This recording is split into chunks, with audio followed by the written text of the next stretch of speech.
Hey, listeners. Hey, Nicole. Hello, listeners. Break the silence because otherwise it gets really weird at the start of an episode if we're just quiet. Hello, Warwick. Hi. I got a joke for you. You ready? What? You've got a joke? No. I do. Stop making fun of me. Are you ready? Yes. What did the mama cow say to the calf? Nope. It's past your bedtime. Welcome to the Tradies in Business podcast with your hosts Warwick Bidwell and Nicole Cox.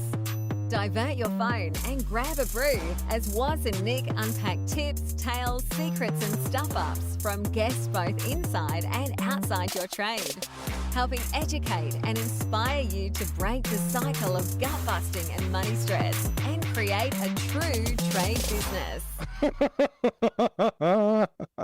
Yes, my daughter will like that one.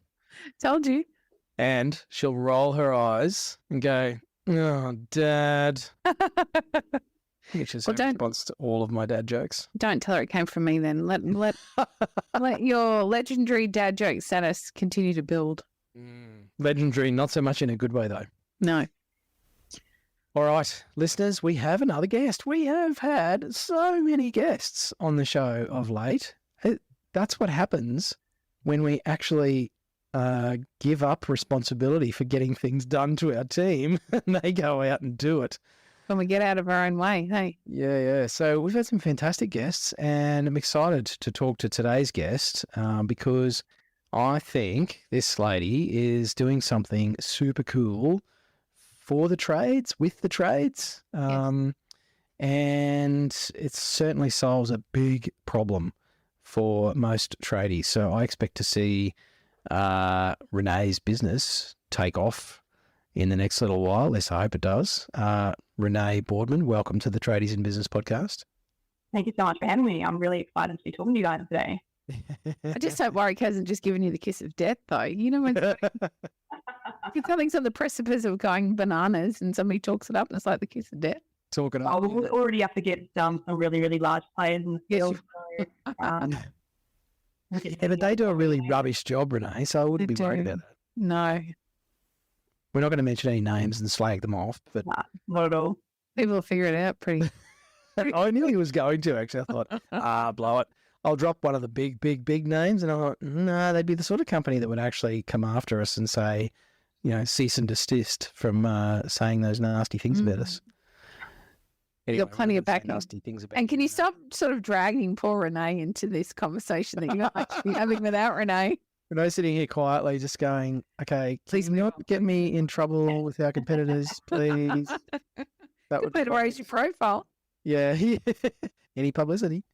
No. All right. Renee, our listeners love to know about the people we get on this show. Some of our most popular episodes are actually our real tradie stories. And you have a trade background of sorts. I love your background. Speaking of backgrounds, boom, boom, on your Zoom screen here. So can you tell our listeners a bit more about who the heck is Renee Boardman?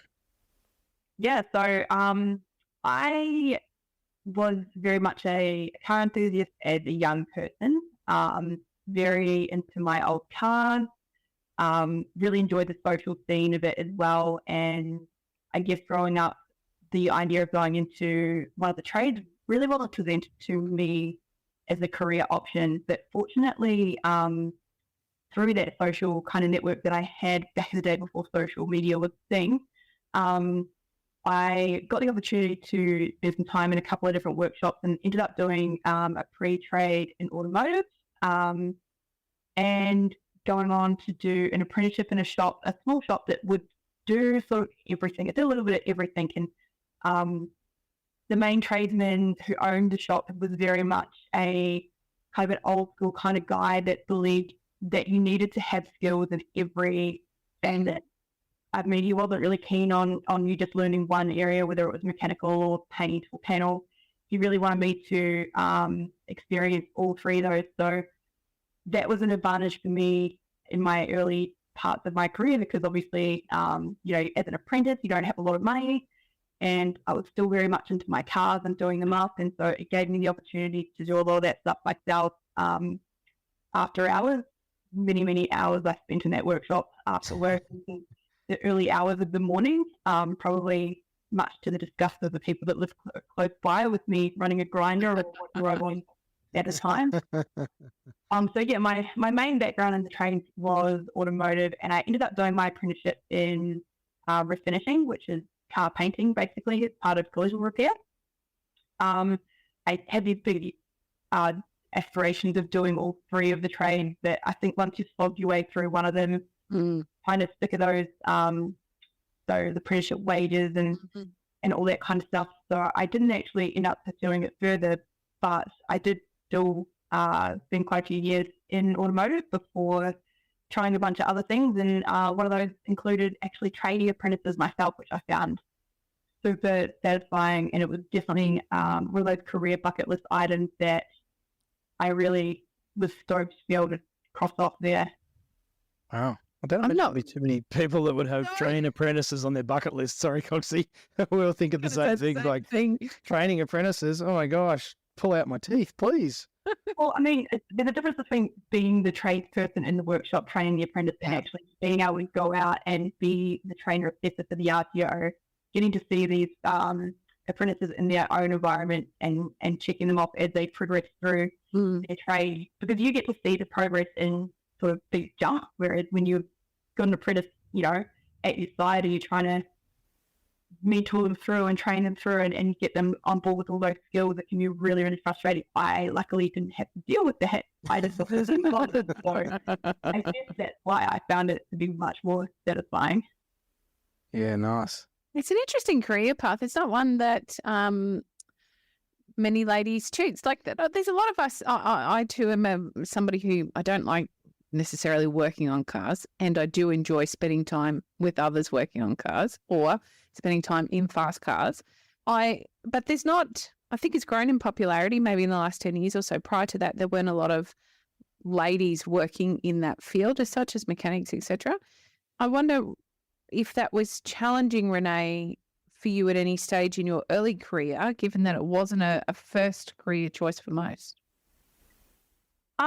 Look, I guess this is something that is a bit of a dicey question to answer, because whenever you ask that question, you start to feel like you're answering that on behalf of all women in the trades, and I can only speak to my own personal experience. Absolutely.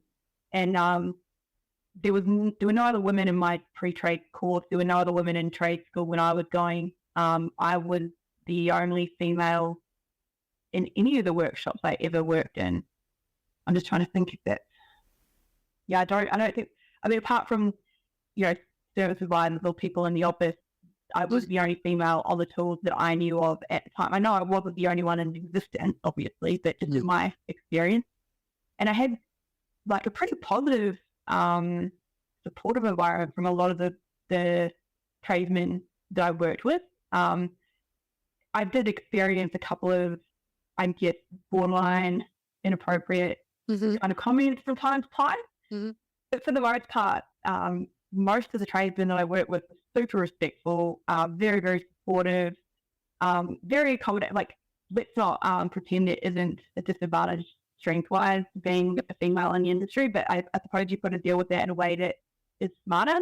And there are a lot more tools available to make the job easier. People that don't necessarily have that strength, and those things should be in place for men as well anyway, for occupational health and safety reasons. So my experience has been actually really positive. Everyone was different though, and I know that some people do experience a lot. And in the automotive industry, you're lucky because most of your work is carried out in one place. I know that a lot of female tradies, and I know quite a few female construction tradies that struggle because a lot of their jobs are on site. Portaloos don't necessarily cater to the needs of women in the work.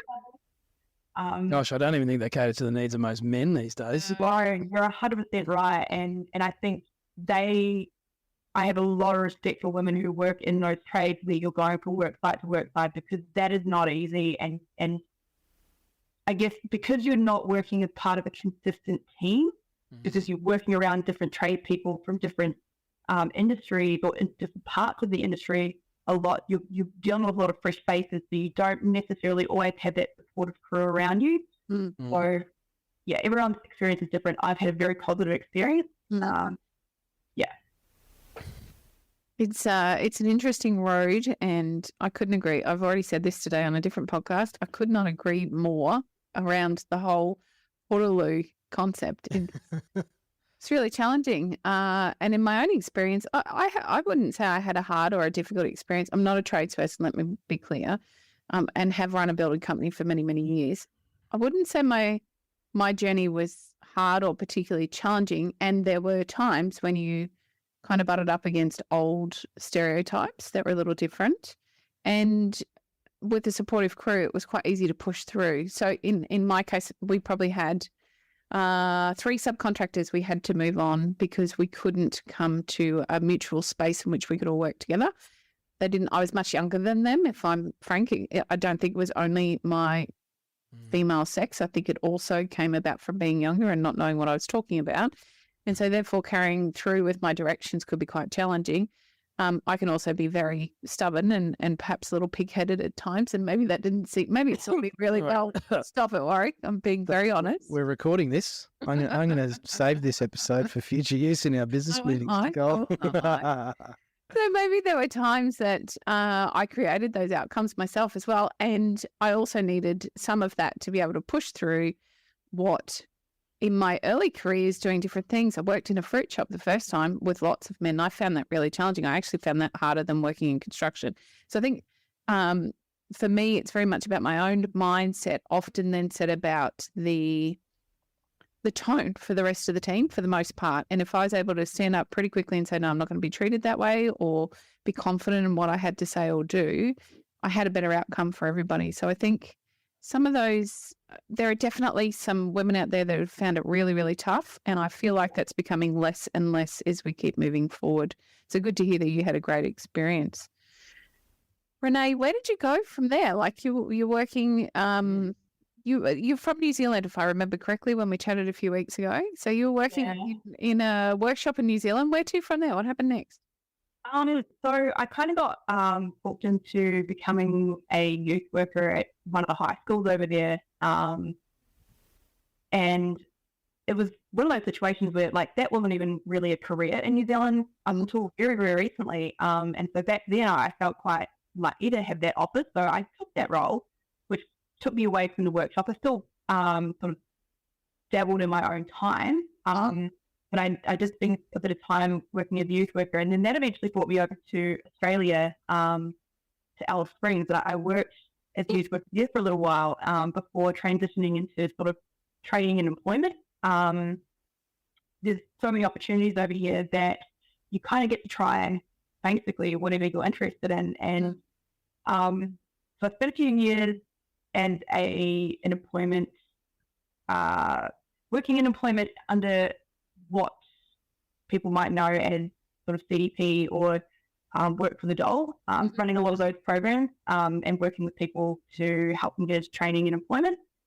And then after that, I moved to Queensland, and that's where I got back into painting cars and trucks, and then working as a trainer for an RTO over there that took care of a lot of apprentices across Queensland. So I spent a lot of time on the road, up and down all parts of Queensland, getting to know the countryside over there, and working with a lot of apprentices and workshops over there before coming up with the idea of a jobs platform for the trade. Yeah. I've just got to touch on the temperature difference from New Zealand to Alice Springs. Holy heck. Even I would struggle coming from Brisbane into Alice Springs. How on earth did you find that?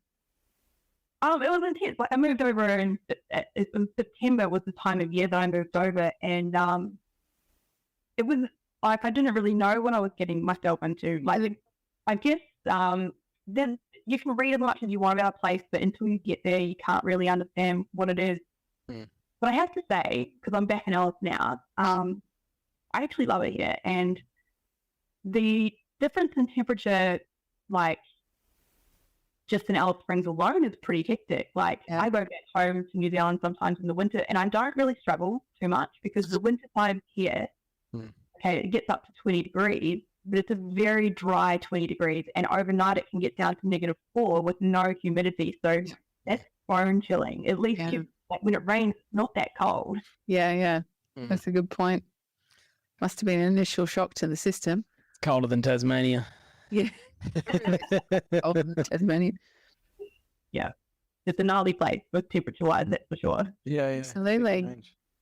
So Renee, into- sorry, Mark. Nick, into I guess employment or recruitment, which I'm keen to talk about, Trado. But what were you seeing that sort of inspired you to get into this space, Renee? Around employment? Yeah. Well, I'm actually working in a remote community, about 140 k's outside of Alice Springs as a trainer. That youth work thing kind of segued into training literacy and numeracy and workplace skills. Yep. And I was working with a bunch of Indigenous people in a community called Hermansburg, and it was a great community. I had a really great time there. The people that I was working with, they were excellent, and the Aboriginal organisation where it was set, where I would do the training, they also had a contract for the employment services stuff, and they wanted me to come over and work with them because of my youth work background and because they'd seen the relationship that I've managed to build with the students while teaching sort of improved literacy and numeracy. And that kind of like the career progression through there was quite swift. And so I moved very quickly through that organisation from being an on-the-ground youth worker to kind of overseeing their work for the adult program and trying to come up with strategies to, I guess, make sure that people are doing what they need to do to keep improving their skills and to keep improving their employability, but also making sure that what they're doing is meaningful in their environment and making sure that the projects that they're working on were benefiting the members of the community and benefiting themselves as well. And I found it really enjoyable. It was really, really satisfying, and I got to see a lot of communities and meet a lot of people that have a lot to offer, but they unfortunately live in a region where the opportunities aren't as there as they are in the bigger places. And once you kind of get into an environment like that, it's really difficult to walk away because it is so enjoyable. Yep. So tell us a bit about Trado. When was it born? And give our listeners a bit of an idea of what the opportunity is for them as well. Yeah, sure. So my partner at the time was a house painter, and with a lot of house painting tradies, you are working on AVN a lot.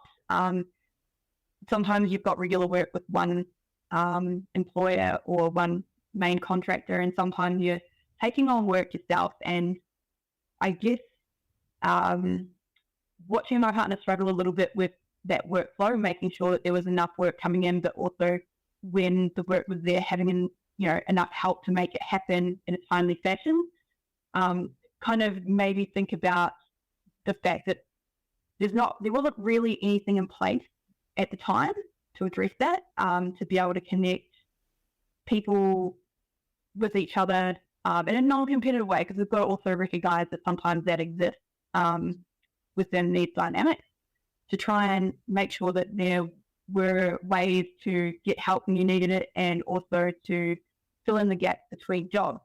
And then when I looked at it from a bit of a bigger perspective, especially with all the background I had in employment services, I kind of saw that the things that were available already for trade weren't really catering to the needs. So, for example, you could go onto a large jobs website and you can search keywords and you can search location, but you can't really narrow it down from there. And I know that those websites also have the ability for you to search candidates and kind of whittle them down according to their resumes, but not a lot of people in the trades, I get, are willing to upload that kind of stuff to be able to be searched a lot.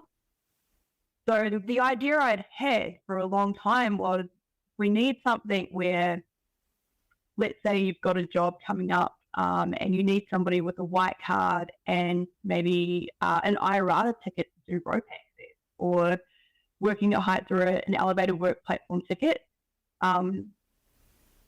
if you had a big enough database of tradespeople who were looking for work or open to work, you could narrow that search down if you had that information and say, look for somebody who's located in Brisbane, who's got their EWP, who's got a trade certificate in painting, and has availability at that time. And there are a lot of other things that I noticed that the larger, I guess, jobs websites don't really cater to when it comes to trade. And a lot of things about them that kind of put the average person off. So I started to think about what type of service or what type of platform would really service what a lot of tradespeople might be looking for. And I don't, I guess, assume to know what everyone is looking for. I know what my experience is and my previous partner's experience. And what I came up with was not really reinventing anything revolutionary, but kind of taking what is already available and trying to cater it way more towards the needs of the trade. So at the moment, if you look at a lot of the new, a lot of the places that are available now online, the search engines and the job boards, they're quite expensive. They cost a lot of money for you to advertise, and they don't really go for very long, those ads. And we know that if you're running a building business or if you're a civil contractor, you might need someone now for a couple of weeks, and then you might need to re-advertise that position again in 3 months' time. And if you've got a 1 month ad with another job provider, you're not going to be able to keep that going, to keep recruiting, because every time you need to find someone, it's going to cost you, $400 to advertise for somebody. We know. Nick and I have done this in our own businesses, non-trade businesses, and it's like, oh my gosh, come on, we just spent $400 and we got to go again. So, and like the stats say, a lot of these construction and automotive trade businesses, they are owned by small family business owners. They are predominantly, 5 to 20 employees. They don't necessarily have the recruitment budget that the larger organizations have. So to come up with $400 every time you need to employ someone and then not know if you're actually going to get any quality candidates out of that, it is quite a lot to ask of a business. And so therefore I thought, surely not everyone who's actually hiring is even using those websites, because it's preventative to a lot of them. It's really hard to justify that amount of money. Yep. And we know that sometimes when you advertise on the larger job platforms, you get a lot of applicants, but they're not necessarily appropriate applicants. Sometimes those applicants are not in Australia yet. They want to be, but they're not right now. Or they don't actually have any experience in the field that you're recruiting for. Or in my experience working in employment services, they are simply just trying to get their 20 jobs a month in. They're not necessarily taking a lot of notice of what you're requiring. They're just putting an application in so they can say they've applied for 20 jobs a month. So I guess that was another thing I wanted to address as well, is make a service like that more accessible to more of those businesses who don't have those budgets, who don't have, I guess, the ability to spend that money on recruiting every time they need someone new, which is why we made ours a lot more affordable. and specific to the trades as well, which I think is mind-blowing that some of these other big companies, who shall remain mostly nameless, haven't cottoned on to the idea that their platforms suck for tradespeople. And they were originally built for professional services. I mean, most of those platforms were built with accounting and sales positions and all of those sorts of, white-collar career positions in mind. So it's not a tradie-friendly environment.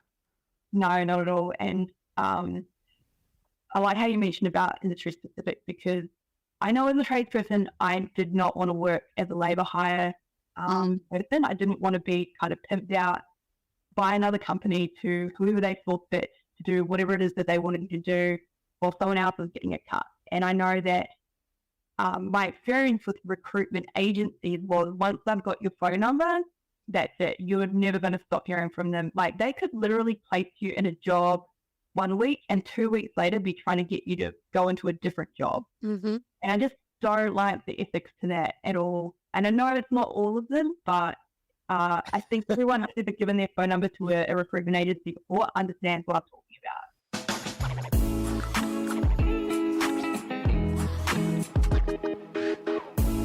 Hey, Tradies in Business, Was here. Sorry to interrupt your listening pleasure. I'm joined by Coxie, of course. Hello.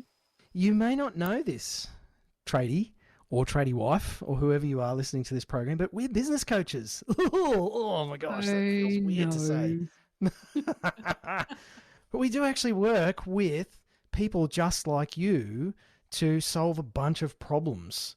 And we have this fantastic program called the Tradiepreneur Program, and that's how we do it. And we do it with a wonderful community of trade business owners who are all trying to fix or improve or change things to progress. Things like getting behind on quoting, Coxie. Feeling overwhelmed, behind on your invoicing, feeling really stressed or frustrated about the money stuff. Sometimes you can pay the bills, sometimes you can't. What about staff? Oh my goodness. Oh my gosh, staff. Trying to get them to do what you want them to do, if you can even find them in the first place. There's so many struggles. And we've seen clients tackle these things in their trade businesses in quite a short space of time, to be honest, during the program, and recruit staff at a time where everybody was saying you can't get good staff, improve their quality from their team, collect their debts much more quickly. We How have about sessions. getting tips? Yes. Getting tips, yes. So people rounding up, customers rounding up the invoice by hundreds of dollars because they're so happy with the sales process and the experience of dealing with the trade business owner and their team. So some amazing stories from our clients. But, you know, as they say in the commercials, don't take it from us. Hear what some of our clients have to say. Coming into Christmas, we are not worried about money. We've got enough money in the bank to pay everybody's leave. There's work booked in for the new year. And for the first time in a long time, we'll be having 3 weeks off and not worrying about the business. That's probably the biggest win of all. Using the cash flow forecast, I've been able to look into the future and see where I'm going to be situated financially. And it's actually started to have a huge bearing on whether or not I make purchases. By far, one of the best things about working with Nick and Woz are the other businesses that are working alongside them. It is amazing how empowering it is to be working alongside like-minded people who have similar goals, similar troubles. We can all relate to each other, and everybody helps everybody out by figuring out problems with you that they may have faced previously. Everybody has solutions and constructive feedback, and it's an incredibly friendly, warm, welcoming environment, not threatening at all. From every job, I know that I will get a sustainable wage that's industry leading. I can have at least 10 to 20% profit, and I can pay taxes, super, all of that, and I do not have to question whether or not I can because of the way that it's been built, and that is thanks to Traders in Business and what they've taught me and what I've learned. So there you go. There's some real people. We did not pay them to say those things. And I think that sounds a lot better than Coxie and I reading them out. We really would love for you to check out more about how you could take your trade business to where you would like it to be. Surely you have a vision of what things could be like or what you wish they were like on a day-to-day basis, whether that is reducing stress or actually making more money. Maybe it's spending more time with the family, taking more holidays, having the choice that you really wanted when you started your business instead of this beast that seems to be there for many of you listening to this program. So if you want to find out more about how we do this through the Tradiepreneur Program, Coxie's going to tell you all about it. I'm actually not. I'm going to be really secretive and keep all of our magic up our sleeves. What I would like you to do, though, is head on over to tradiesinbusiness.com.au and you can learn all about us, why we do what we do, and how you can work with us, what that actually looks like. There's a whole bunch of free stuff there for you to download, lots of options. We've always got new stuff going up onto the website and a great place for you to learn a whole bunch more about how you can work with us. You can even book a 15-minute chat. For free. For free. That's how abundant we are. So head over to the website, check it out, book a chat with us, and we'd love to find out if you'd be a great fit for the Tradiepreneur community and start hanging out with some of those people that you just heard from. Yeah. Okay, Renee, if this whole thing with Trado doesn't work out, you've got a career in politics already pigeonholed for you. I've never met anyone quite so diplomatic. Yes, I was thinking the same thing. It's like I'm sitting here wanting to unleash on some Me too. people, and you're so professional, which Yeah. it's a great reflection on you, Renee, and it's probably not surprising reflection on Nick and I. But you guys have obviously got employer experience, and so Yes. therefore you've probably got a lot more strong opinions about that. And I have strong opinions too, but I also recognise that there is a time and a place for those services. Mm. And sometimes, sometimes business owners, they don't actually have the time to be chasing up. And sometimes it's easier to throw money at that problem. That's right. And when it comes to labour hire, it does help in those situations where you do need someone reliable for a short space of time. But I just think for the benefit of the industry, developing a nice, solid workforce where people have got security in their job, they've got great relationships with the people that they're working for, and feeling like they're actually part of a real company and not just, I guess, being used. I mean, we're working for money. We're all being used, right? But Oh, yeah. it's a little bit less, I guess, icky when you're doing it directly with the company that you're helping to build, if that makes sense. That's right. Yeah, totally.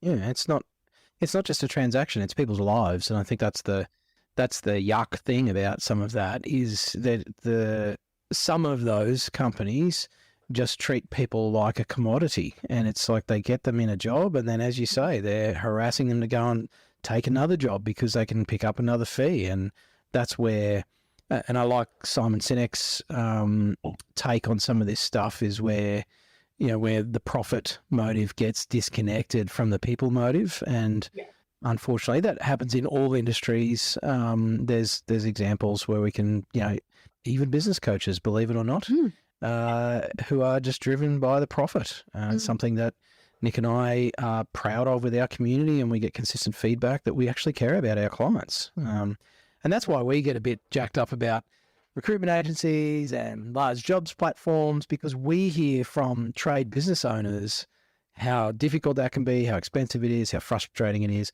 and how unsuccessful in the long run a lot of those outcomes are for the business owner and for the employees as well. And I think there's another aspect here too that people are not addressing, and that is the fact that a lot of these recruitment agencies and labour hire companies, they're recycling the same workforce. So you can only steal from Peter to pay Paul so many times. You can only move a worker from one business to another business to another business as many, you're not actually solving the workforce shortage. You're just moving them around. And I think what I really want to achieve with Trado is I want to start bringing the new people in who are entering the workforce and filling those roles instead of just moving people around. So we've got strategies in place where we're wanting to focus on signing up apprentices to the Trado platform, so that once they finish their apprenticeship, they're starting to look for a more permanent role, because we know a lot of those apprentices do their time through what's called a GTO, or a group training organisation, which operates as a labour hire essentially, but in a different way, where the apprentice has an opportunity to work for a number of different employers and get a range of experience and they're learning. So there are good versions of the labour hire model. There are still some people who don't agree with the GTO model, and that's valid as well, because not every single group training organisation that does this does it in an ethical and supportive way for their apprentices. But what we want to do with Trado is really start to focus on how we can support more apprentices into the industry, more people wanting to enter into the different trades, and start to build a network within Trado that helps to feed those people once they're qualified into these, small family businesses to fill those skills shortages. Because as well as the fact that recruitment agencies tend to hold really tightly, or the labour hire companies want to hold tightly to those employees and not let them go into those permanent positions. Something else that kind of bugs people about this and that they see on the larger platforms is that some of them are actually fake, funny, and aren't real. They're actually the jobs that I guess recruitment agents put on there just to gather applicants, gather phone numbers, gather emails. Oh, sorry, that position has now been filled, but we'll retain your details and get in contact with you when we get another position. Like, does that ring any bells? Oh, yes, big bells. Yeah. I remember being on the receiving end of some of that when I was a young bloke chasing work in my 20s. And then you're on their list. Oh, my gosh. If any of our listeners ever want to learn how to, well, I'm not saying it's good, but there's some pretty high-level skills and persistence qualities that you could learn if you went and worked in that recruiting space, because like they just do not give up, man. It's just like ring and ring and ring and ring and ring. That's right. Oh, they know what works and work. Cool. So building up a pool of apprentices who stay outside of the recruitment system, directly within, I guess, your environment is what we're talking about here, Renee. What about non-apprentices? Is this an area that you guys are servicing as well? Yeah, like ideally we'd love to build, I guess, a great network of tradespeople registered with us for the purpose of them being able to then, I guess, be recruited by employers. I mean, there's a functionality within Trado that has a list of all the tradespeople that are registered with us who have consented to their details being shown. We don't show surnames, we don't give out phone numbers or emails. But an employer can search through the tradespeople that are registered, the tradespeople that have actually consented to being shown in this. So it's optional, not everybody wants to be shown in this. And they might be able to do that search according to the licenses and tickets that they require and find a tradesperson in the area that they think would be a suitable person to come work for them. And what they can do is they can then invite that person to come and apply for their job. So that leaves the control in the tradesperson's hands. Mm-hmm. They are in control of their data. They are in control of whether or not they get contacted by employers, and are not going to be, like, the data is not going to be scraped off our site by a recruiter or a labour hire company who it's in our terms and conditions that they're not actually eligible to have an account with us to be able to access any of that information. And it gives a way for employers to actually make connections with tradespeople in the area that are suitable and would be potentially employable in that situation. Of course, this works better with the more people we've got registered, but that's the idea of it anyway. Nice. It's basically like the good old-fashioned piece of paper with all the little torn tabs at the bottom with the mobile number repeated 10 times across the bottom. It's like qualified painter wanted, award rates, start immediately, and you tear off a little number at the bottom if you see it and you're interested. Yeah. So, I mean, like I said, this is not a brand new innovative idea. Job websites have been around ever since the internet existed. Mm-hmm. I guess we're just trying to make it more applicable to the trade. And one thing that I think we've all seen when we've been trolling through looking for ads, and I actually keep what I call is a hall of shame of really bad job ads that I've seen on some of those bigger platforms. I can't believe people pay $400 to write 2 sentences in caps lock looking for a mechanic or something like that, but I'm sure we've all seen it. Yep, and done it. Yeah, well, so that was one of my big problems with some of those other bigger companies is they speak in corporate lingo and they're actually quite dissuading for a tradie to even want to go and search them. For a long, long time, quite a few years ago now, other secondhand type services were the places where people would go and advertise for tradespeople rather than these big corporation type websites, because they speak in that corporate lingo that it's not transferable to a tradie. They can't speak that same way. So I know, Renee, this has been a focus for you guys and what you've done and what you're creating along with your Hall of Shame, which I really love. We might have a few we can contribute actually. Yeah. Is helping people write their job ads, because it's not something that comes natural to most trade business owners or tradies full stop. Can you tell us about how you're encouraging them to stick to a bit of a formula so that they're able to drive the results they're looking for? Yeah, well, we recently partnered up with Capricorn Co-op, which is an automotive association. Mhm. And one of the things they asked us was, like how can you help our businesses to actually make their ads more effective? Can you put some templates in there? Can you provide some templates for our guys to use? And I went back to the team because we've got a really lovely team down in Melbourne with Final Sprint who help with all the development side of things. And I said to them, look, can we add some templates? And I was 100% thinking that this was going to involve me writing 50 different templates for different trades to give these guys something to start with. And then I started thinking, well, great, now we're going to have every single plumbing job going to sound the same because I've read the template. And they actually came back and said, look, we've had a look at the systems that we've already got, and we asked people to put the job title in and the industry and what qualifications are required when they list the job ad. And now we've got a function we can add in here where we can use AI to write the job ad for them.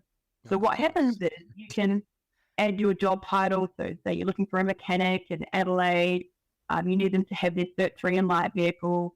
It's a full-time job, and you put that information in, and then you hit the button that says generate job ad, and it will actually type out a basis for you to start with of a job ad.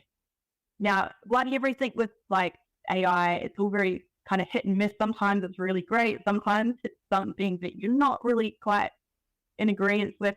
So you can regenerate it if you're not happy with it. Mm-hmm. And once you find one that kind of suits your business and suits the narrative that you guys have, you can change the details that you're not happy with. It will automatically input your business name, and it will input the qualifications that you already put in there. It'll take a random stab as much as the computer can at the kind of things that are required skills-wise. But you can also add things in that are unique to your business and edit it the way that you want to. But it gives you something to start with, which is really hard for a lot of people. I know myself having to write job ads and employ people for it takes a lot of time. Like I've spent hours trying to do that before. And if I had something to start with that I knew I could just change a couple of things about, it would save me so much time. So that's what we've actually implemented. And that's a feature that's available to anyone listing a job ad. I love that idea. And what a great use of AI. Yeah, exactly. What a quick turnaround. I had a feeling you were going to say that. And that's the whole thing, is use the tools that are available to us. There wouldn't be many motor mechanics around that aren't using scan tools, instead of trying to diagnose things the good old-fashioned way. So, it's the same in business. And I think a lot of our listeners have maybe figured out or been pleasantly surprised that some of the tools that are available can make their life easier as a business owner. And I think we all could do a better job of embracing some of the new tools that are available. And Trado is one of those. So you guys are just getting off the ground, Renee, is that right? How long have you had the platform available?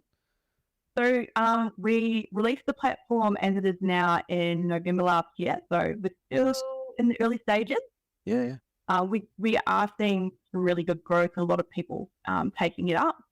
I guess it is the early stages, and I think people still are a little apprehensive because we know for a long time there's been this big need for staff, and everyone's needed staff. So everyone's placed ads, and they've been through the process of trying to recruit, and maybe it's been unsuccessful. So people have felt a little, I guess, burned by the experience, and it's like the motivation to keep going with that has been a little bit low that I've noticed recently.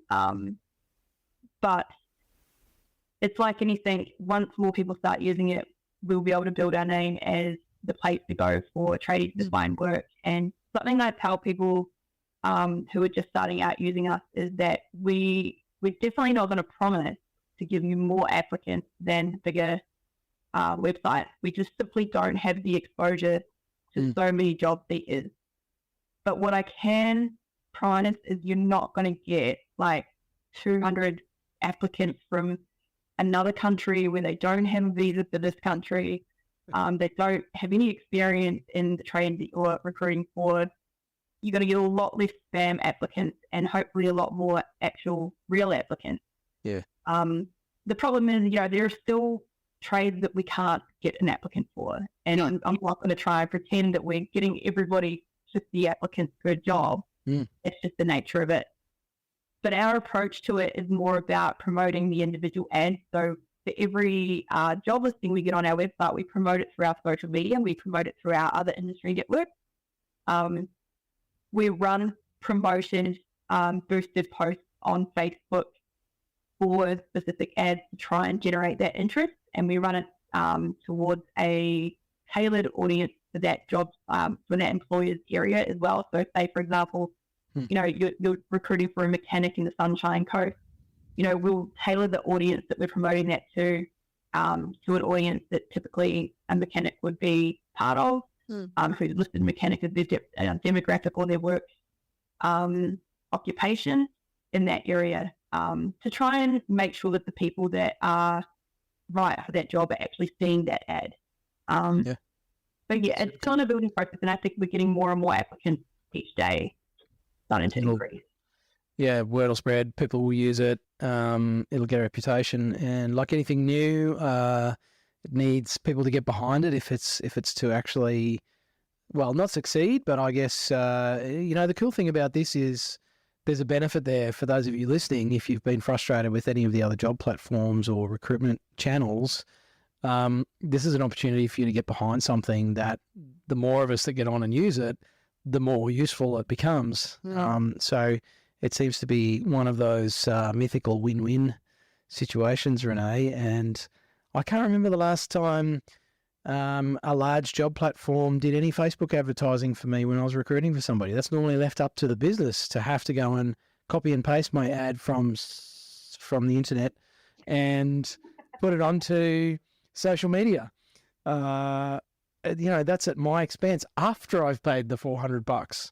So I think that's a fantastic initiative as well, that you're doing some of the work that Nick and I basically encourage our clients to do in the Tradiepreneur program. It's like, okay, you've got your job ad listed. Yeah. That's only the first step. Now you got to go and promote the damn thing so that tradies will see it, because not too many tradies are hanging out on those other websites that we're not mentioning.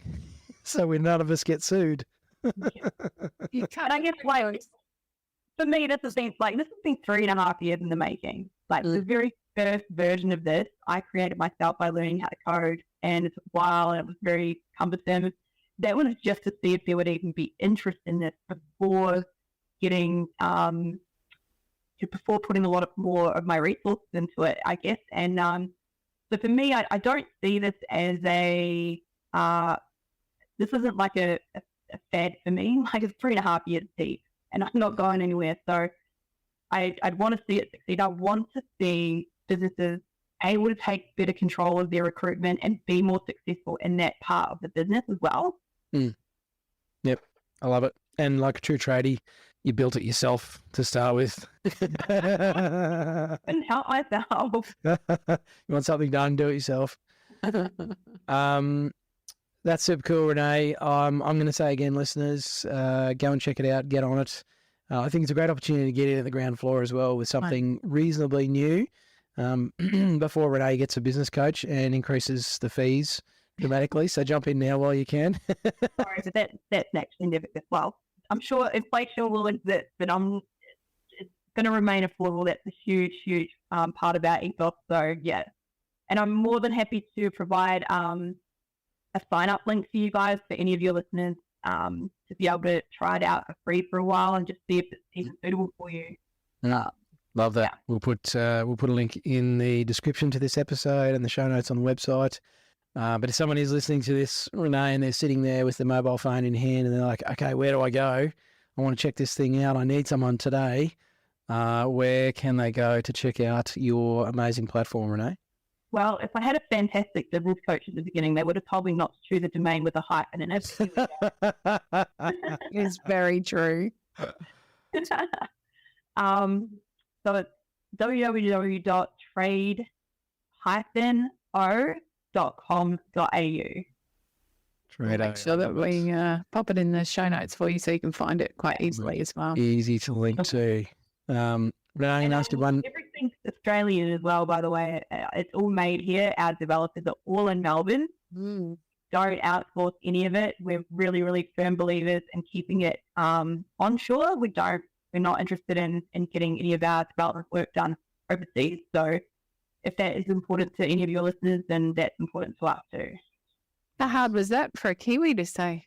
Kept it all on Australian shores, haven't sent it over the ditch. Very easy to me, trust me.